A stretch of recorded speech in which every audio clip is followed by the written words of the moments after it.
TikTok's minor safety pressure and why brand content needs clearer audience boundaries. Audience boundary content strategy for e-commerce brands. What TikTok's scrutiny of minor safety means for an audience boundary content strategy. Shoppers may see a product statement first. On February 19, 2024, the European Commission said TikTok's measures for protecting minors remained insufficient under the Digital Services Act. According to the reported announcement, the concerns centered on TikTok's short video service and on how younger viewers encounter content through its recommendation systems.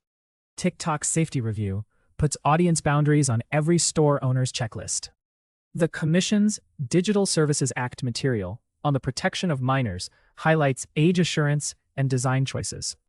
These measures can help keep younger viewers on the platform, even when the feed moves quickly. A merchant remains responsible for its claims after the click. The Digital Services Act legal text provides the wider regulatory context for this audience boundary content strategy. The confirmed point is the Commission's concern. TikTok's existing approach may leave minors exposed to risks the platform should assess and reduce under the Act. The investigation leaves practical questions about how TikTok estimates a viewer's age, how recommendation systems identify harmful patterns, and how effective these systems are at creating safer experiences, and whether safeguards work across different content and behavior. That distinction matters to e-commerce audience boundary content strategy teams. A platform review can change which viewers receive a message. It can also change how they understand it. Store owners need stronger evidence on the product page because a social video may create demand before a shopper reads dosage guidance or the full ingredients panel. Consider a caffeine-containing pre-workout powder promoted through TikTok videos. The same clip can reach an adult fitness shopper comparing formulas and a teenager watching workout content between school activities. A quick claim about energy or focus carries different weight for those viewers. Despite the video and caption remaining identical, brands often carry social language onto product pages. They leave behind the guardrails that made the original post safer. A creator may speak to verified adults in a campaign brief, while the public listing turns the same headline into advice for anyone who arrives there. Record the intended audience beside every claim used in TikTok creative. Keep the age boundary close to the required qualification and supporting evidence on the destination page before publication. Check the final European Commission wording and publication date against the Commission release. Why TikTok's design makes audience safety hard to judge in an audience boundary content strategy. TikTok's recommendation environment turns one piece of creative into many different shopping encounters. One video can reach many audiences. Fast, too. A short video can reach viewers with different ages and buying intent within the same campaign. That makes audience mapping a core step in an audience boundary content strategy. A video reaches people before the store can explain the claim. Autoplay removes the deliberate step of opening a listing. And fast feed movement shortens the time viewers have to absorb a caption. Someone may see supports restful sleep first. Only later comes age guidance or usage limits. Then, advice to speak with a healthcare professional. A melatonin gummy video shows the problem clearly. The clip presents sleep support as a casual evening routine, perhaps beside a bedside lamp and a glass of water, while the linked listing contains age guidance and limits on use. An adult comparing ingredients may understand the difference between a supplement and medical treatment. But a younger viewer may hear a simpler instruction: take the gummy at night. The Commission's scrutiny matters because recommendation systems influence context as well as reach. A video placed beside similar wellness content can feel like general advice, even when the brand intended a narrower message for adult shoppers. Repeated exposure can make a claim feel familiar before the viewer checks the label. Risk increases when one asset travels through paid placements and creator posts, then reaches search snippets and landing pages. A creator's spoken explanation might supply a qualification that disappears from an ad caption. A search result can extract the headline alone, while the landing page places the same words beside a detailed warning. The failure often starts with a sentence written for an adult buyer and ends with a teenager receiving it as broad advice. The copy team sees the original brief. A viewer sees one frame in a moving feed. Those are different communication conditions. Use this test before approving an asset. Write down the intended viewer, such as an adult comparing melatonin formulas. Name a likely unintended viewer, such as a teenager looking for an easy sleep routine. Record the missing fact that changes the meaning, such as age guidance or a usage limit. Identify where that fact must appear so it survives the click and the next summary. Then check every destination where the claim appears, if the qualification exists only in the full listing. The short-form version still carries the risk.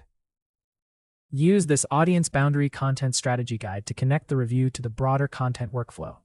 Which store content becomes risky when the audience is unclear in an audience boundary content strategy? The European Commission's action makes audience fit a content control. It's not a final legal review. Teams need to examine the claim, the shopper it reaches, and any fact that could change its meaning. A reusable audience fit content brief template can keep that decision visible before publication. Every sensitive claim needs a named target reader beside it. Supports focus can sound like an ingredient summary to a parent comparing a label, that is, to a student looking for a quick fix. Those same words may read as a promise of immediate performance. These claim groups deserve separate review. The risks differ. Claim group, review question, store example, health effects. Could a younger shopper treat the wording as medical advice? A supplement headline describing sleep support, age-sensitive goods. Does the page state who can buy or use the item? An energy product with high caffeine content. Financial outcomes. Does the claim imply a likely result from spending money? A budgeting course promising faster savings. Performance promises. Does the evidence apply to the same user and conditions? A running shoe described as making every runner faster. The boundary belongs where the shopper meets the promise. A warning below shipping details cannot control how a search result repeats the sales headline, how a social caption frames it, or how an AI-generated answer restates it. Titles, image text, comparison charts, and variant labels need the same audience decision. A children's weighted blanket listing shows why one label can serve several buying situations badly. The adult buyer may need guidance on fit and supervision. A child below the stated weight may fall outside safe use guidance. Someone buying the blanket as a gift may know neither the recipient's weight nor the manufacturer's limits. Most stores have clear legal copy somewhere on the site. Yet, the sales headline still leaves shoppers open to guesswork. That gap grows when a collection tile or search preview removes the surrounding explanation. Add an audience fit field to the content brief and require a written answer before approval. The field should identify who the page serves, who should seek advice, and which claims need qualification. For a weighted blanket, the writer would record the adult purchaser, the child's stated weight range, and the gift buyers need to confirm details before checkout. TikTok can begin the shopping journey, but the store controls what remains after the click. Put the boundary beside the promise and repeat it wherever the promise appears. What TikTok enforcement could mean for merchants using an audience boundary content strategy? TikTok scrutiny turns audience wording into an operational risk for every merchant. The exposure runs through the sales path. It starts with creator scripts, and it ends at the destination page reached after a video view. Reviewing TikTok's minor protection practices can reveal mismatches between the promise in a video and the explanation on the page after the click. The practical issue is easy to miss. Really easy. A creator might call a nicotine-free energy shot perfect for school mornings. Then the paid ad says clean energy for busy adults, and the landing page gives no age guidance. The product may have no age gate. Yet its promotional framing can still attract underage viewers through TikTok's recommendation feed. TikTok controls distribution and ad delivery, along with parts of the user experience. The merchant controls the claims that move through those systems. This split matters during formal Digital Services Act scrutiny, including supervisory work and proceedings described in the EU's Digital Services Act enforcement overview. Audit each handoff in the funnel. Creator wording and spoken product claims, paid ad copy and targeting language, profile links and destination labels, landing page. Claims and customer service replies, affiliate captions, search previews, and reused image text. The highest risk material is often the creative that launched first and kept circulating after. The catalog changed. Creators may paraphrase, affiliates may shorten disclaimers, and customer service may give a careful answer that conflicts with a video a shopper saved. A small team needs a response plan, not a panic audit of every asset. Pause the creative with the clearest audience risk. Compare its wording with the relevant listing. Record the intended audience and send uncertain claims to the person responsible for legal or product review.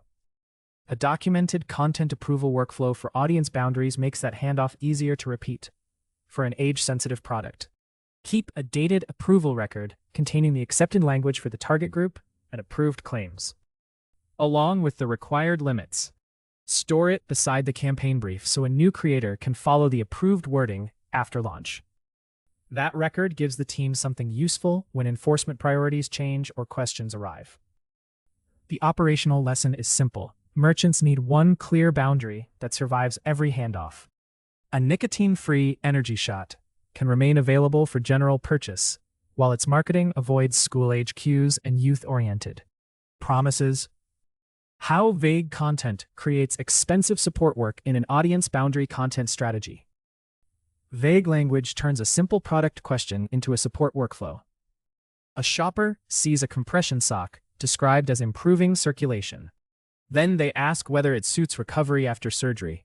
The agent checks internal notes, finds a general comfort description, then gives an answer that differs from the next agent's reply. The gap began before the ticket arrived. The public copy made a broad performance statement, but it didn't separate everyday wear from medical use questions.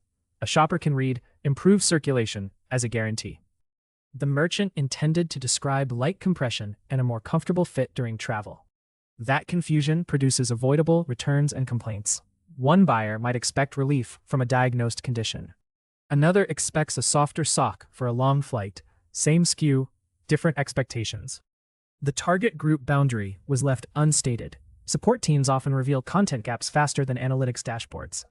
Repeated questions about suitability usually point to a missing sentence in the source material, especially when agents keep opening the same internal note before replying. The fix starts with a consistent tagging habit.